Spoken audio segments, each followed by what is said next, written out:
노예들이었습니다. 그래서 이게 요셉은 노예이지만 축복인 거예요. 그래서 오늘 성경에 보게 되면은 하나님께서 요셉이 주인이기 때문에 하나님이 함께한 것이 아니라 노예인데도 불구하고 하나님은 요셉과 함께 하십니다. 그래서 잘 되는 거예요. 다 잘 되는 것입니다. 그래서 이 요셉이 있기 때문에 보디발의 집은 한마디로 말해서 횡재를 하는 거예요. 요셉 때문에 그 가정은 잘 되는 것입니다. 그래서 범사에 형통하게 했다. 이런 말씀이 2절과 3절에 보게 되면은 말씀해주고 있는 것입니다.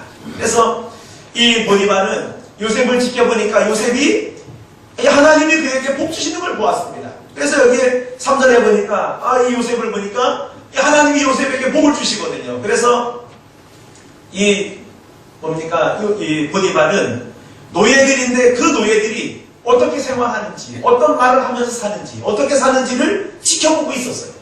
이 주인의 입장에서 노예들을 지켜보고 있었습니다. 그래서 이게 요셉이 노예로 팔려왔지만 어떻게 보면은 부잣집에, 그 당시에 족장의 아들이었어요. 야곱은 족장이었습니다. 그 당시 족장은 하나의 어떤 그 권력을 가질 수 있는, 그리고 한 부족을 대표하는 이런 사람이었기 때문에 대단한 실세를 가지고 있는 거예요. 그래서 한 족장이었습니다. 그래서 귀족의, 그리고 족장의 아들이었어요. 족장의 아들이었는데 이렇게 노예로 팔려와가지고 노예로 살 때에 여러분 이게 이렇게 그가 맡은 모든 일을 잘 하면서 산다는 게 이게 쉬운 게 아닙니다. 자기가 노예로 태어났으면 내 신분이 이렇다라고 해서 아마 그렇게 그냥 포기하고 살 수 있지만 그는 어떻게 보면은 귀족의 아들로, 족장의 아들로 태어났기 때문에 이렇게 노예로 산다는 게 사실은 굉장히 힘든 거였어요. 그런데 그는 노예로 팔려왔지만 자신을 한탄하거나 인생을 비관하거나 불행하다라고 생각했다거나 이런 생각을 하지 않았습니다. 그리고 그는 열심히 일했습니다. 열심히. 하나님이 나와 함께 한다라고 하는 믿음을 가지고 그는 노예였지만, 즉 족장의 아들이고 그리고 과거로 돌아가게 되면은 그는 귀족의 아들이었지만, 그러나 지금 신세가 자기가 노예인 걸로 생각하면 그가 할 수 없는 일이었지만 그는 노예라는 신분을 가지고 그는 열심히 일했습니다. 열심히 일했고 하나님이 나와 함께 하신다. 그 믿음을 가졌어요. 그래서 하나님께서는 이 요셉에게 복을 주시는 것입니다. 노예로 팔려왔지만 열심히 일하는 이 요셉에게 하나님이 복을 주실 때에 이 주인이 볼 때에 요셉을 그 가정의 총무로 삼은 거예요. 총무로 삼고 그리고 이제 일을 잘합니다. 일을 잘하게 되는데 그는 늘 근면하게, 성실하게, 그리고 명석하게, 그리고 이가 애굽에 와서 애굽의 언어를 일찍이 습득을 해가지고 주인하고 이야기하는 데에 전혀 어려움이 없었어요. 그래서 그는 지혜롭게 일처리를 잘했습니다. 이렇게 해서 이 보디발이 요셉을 볼 때에 요셉이 하는 모든 일들이 하나님이 복 주시는 것을 보게 되었어요. 그래서 이런 요셉이 이런 인간적인 탁월함을 가지고 있었어요. 그는 명석하고 부지런하고 또 머리가 좋기 때문에 언어도 빨리 배우고 사람들 다룰 줄도 알고 이렇게 해서 그는 열심히 일했지만은 그러나 그가 아무리 인간적인 탁월함을 가지고 있었다 할지라도 하나님이 이 요셉과 함께하지 않았다면은 여러분 14년 앞을 내다보는 그런 지혜를 가질 수 있겠어요?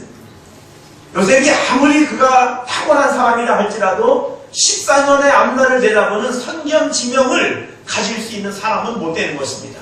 그런데 하나님은 이 요셉에게 함께 하심으로 어떤 문제가 닥쳤을 때에, 즉 애굽의 이 바로 왕이 꿈을 꾸었는데 그 꿈에 대한 해답을 찾지 못할 때에 그때에 이 요셉이 불려가는데 그때 하나님이 요셉에게 지혜를 줍니다. 지혜를 줘서 14년의 앞을 내다보게 하는 그런 탁월한 지혜를 하나님이 주시죠.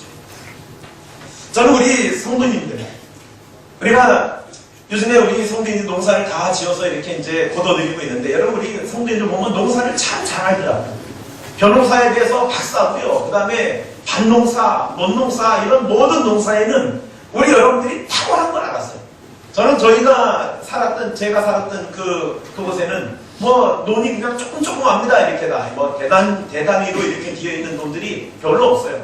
그래서 농사를 한 사람이 뭐 많이 짓는 분들이 별로 없었습니다. 별로 없어서 그냥 농사를 져도 다 구멍구멍하게 이렇게 뭐 연마지기 짓고 이러는데, 우리 이곳에는 보니까 돼지가 워낙 뜰이 넓다 보니까 농사들 많이 짓고 전문으로 짓고, 그 다음에 이 농사에 대한 지식이 아주 해박합니다. 그리고 또 농약 하시는 우리 두 집사님들은 농사를 어떻게 이 약을 치면서 쳐야 되는지, 멈춰야 되는지 이걸 너무 잘하는 거예요. 너무. 그래서 우리 여러분들이 농사 짓는 걸 보면은 농사에 대한 여러분 박사들입니다. 박사들이고 사업을 하시는 분들을 보게 되면 사업단이 구단입니다. 이 구단인데 이렇게 박사고 수단이 구단이라 할지라도 하나님께서 앞을 내다보는 그런 지혜를 사람은 못 따라간다는 거죠. 하나님이 주시는 그 지혜를 사람은 절대로 따라갈 수가 없습니다. 오늘 여러분들이 금년에 만약에 우리 여러분들이 농사를 짓는데 우리 여러분들이 전부 상추 농사만 졌다. 그러면 금년에 어떻게 되겠습니까? 여러분들이 알고 여러분들이 금년에는 어떤 농사를 지면 좋겠다라는 것을 알면은 금년에 우리 여러분들은 밤마다 상추만 나설 거예요. 상추만 다뤄놨어도 올해 돈 벌었어요.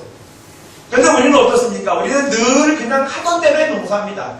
그냥 벼 심어야 되고 콩 심어야 되고 고추 심어야 되고 우리는 그냥 늘 짓던 방식으로 집니다. 그냥 하늘에 맡기고 지는 거예요. 그냥 금년에 농사 잘 지면 좋겠다. 그리고 금년에 농작물값이 좋았으면 좋겠다 하고 작년에 지은 거 금년에 똑같이 또 짓습니다. 똑같이. 그러나 우리들이 앞을 내다보는 하나님께, 앞을 내다볼 수 있는 그런 지혜를 하나님께 구한다면 우리가 가지고 있는 박사의 지식보다도 그것 플러스 하나님이 주시는 지혜, 그래서 우리는 훨씬 더 잘 지을 거예요. 훨씬 더 일을 잘해갈 줄로 믿습니다. 우리 하나님 앞에 지혜를 구해야 되는 거예요. 하나님은 이 요셉이 축복의 단계에 있었지만, 모든 일들이 잘 되는 가운데 있었지만, 그때에도 하나님은 그에게 함께 했습니다.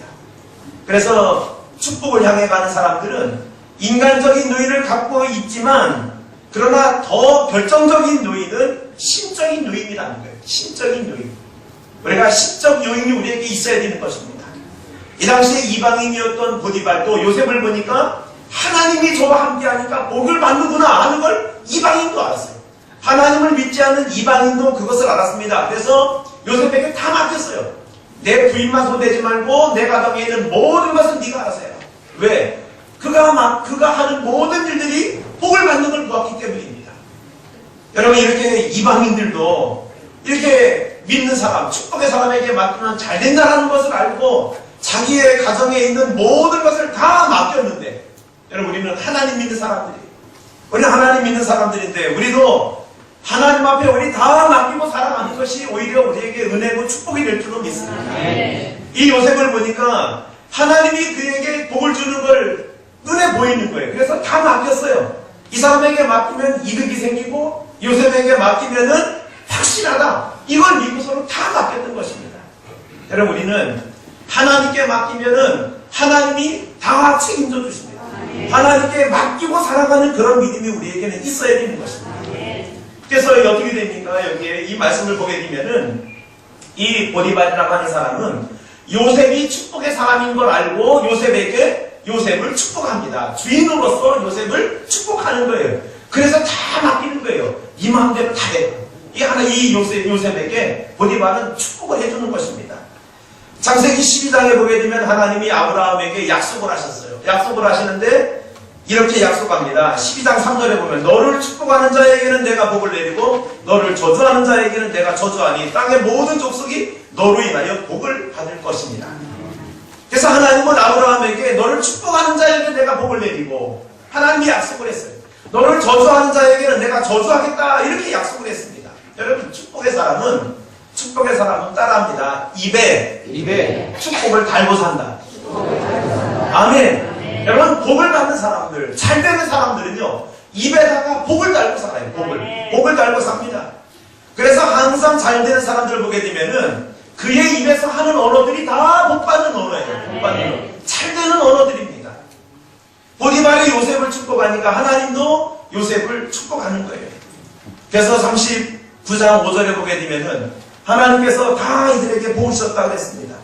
그가 요셉에게 자기의 집과 그의 모든 소유물을 주관하게 한 때부터 여호와께서 요셉을 위하여 그 애굽 사람의 집에 복을 내리심으로 여호와의 복이 그의 집과 밭에 있는 모든 소유에 미친지라. 예, 여기에 보니까 어떻게 됐어요? 요셉이 그의 모든 소유물을 주관하게 한 때부터 이게 누가 그랬어요? 보디발이 요셉에게 다 맡겨버렸어요. 그리고 네가 알아서 해라. 네가. 그래서 요셉을 축복합니다. 그랬더니 하나님께서는 그때부터요 여기에 모든 것을 형통하게 했다. 이런 말씀이 이렇게 나오고 있는 것입니다.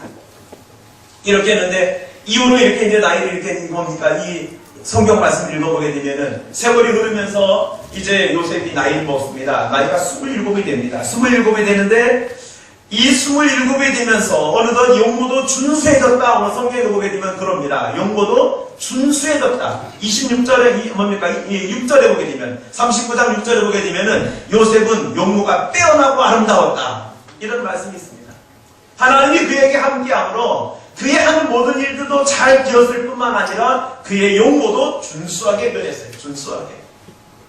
여러분 사랑받는 사람의 얼굴, 사랑받지 못하는 사람의 얼굴, 여러분 같을까요? 틀릴까요?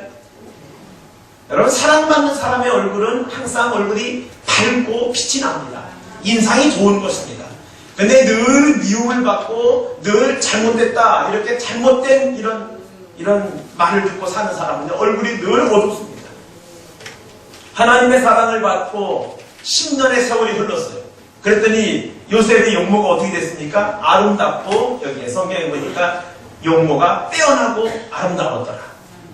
그래서 이때 어떻게 됐습니까? 자, 이제 10년의 세월이 흐르고 이제는 어떻게 됩니까? 그 이후에 요셉이 너무 잘 나갔죠.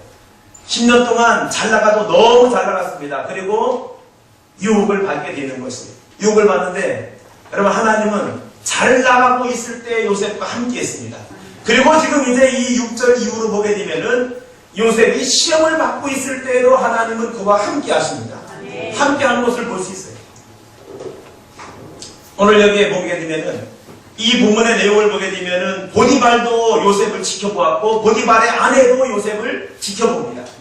그 지켜보니까 요셉의 아내 뭡니까? 이 보디발의 아내가 요셉을 지켜보니까 이렇게 이 노예들 중에서도 이 종들 중에서도 용모가 빼어난 이 아들이 빼어난 종이 있는 것입니다.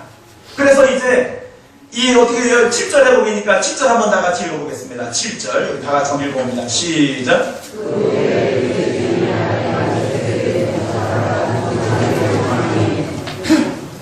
여기 보니까 그 후에 이런 말씀이 나오죠. 그 후에 요셉이 너무 잘난 거예요. 그리고 너무 잘 나가는 것입니다. 잘 나가고 잘 나고 그러니까 이제 사람들로부터 유혹이 들어오기 시작하는 거예요. 그래서 7절에 보게 되면 그 후에라고 합니다. 이 언제부터 시험이 왔나? 잘 나가고 있을 때.